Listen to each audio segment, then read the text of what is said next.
Well, it just seems that the deals are being made on the forex, the big currency markets, Russia, Brazil, China. They're really just sidestepping completely this whole U.S. dollar reserve complex that's been in place since World War II. And I think that's going to be continue to be reflected in the downtrend in the U.S. dollar because the reserve status, global reserve status, has given it tremendous strength over the years, and as these major countries are now doing bilateral deals, and they're not having to float the dollar as they have been, this takes a lot of support away from the dollar. Now, I just can't, the U.S. economy.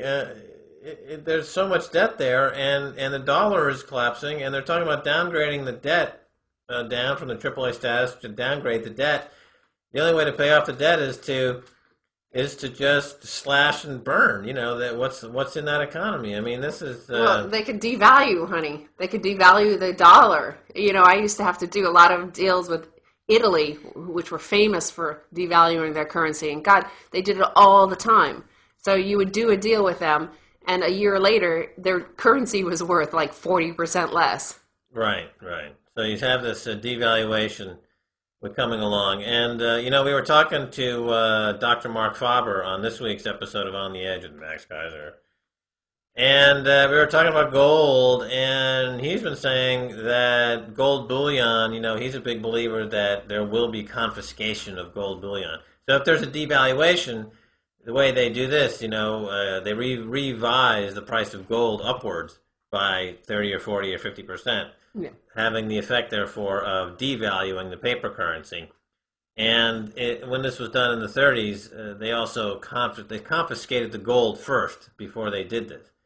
Now, he believes that there will be gold confiscation. Again, he's a pretty strong believer of this. There also is talk about how the exchange-traded funds, the GLD, for example, and the SLV on the New York Stock Exchange, are easy vehicles for the government to confiscate gold. There's over 1,000 tons in GLD, so it's one of the biggest reservoirs of gold anywhere in the world.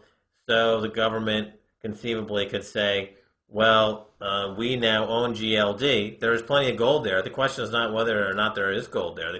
I think the bigger issue could be that the government seizes control of GLD and pays everyone out in devalued dollars.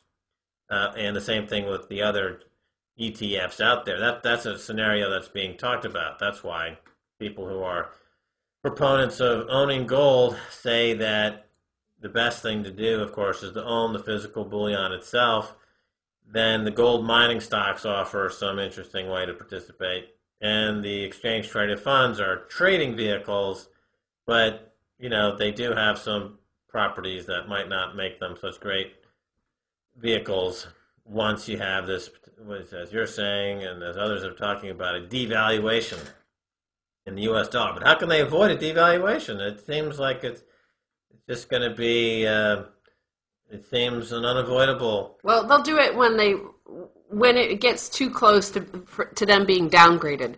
They're just going to quickly devalue and just wipe away all their debts before the world abandons the U.S. dollar as reserve currency. Then they'll do it. It's like a person whose house is being foreclosed on in the U.S. There's a big trend of trashing the house. Yeah. So they'll just trash their currency before the world decides to foreclose on them.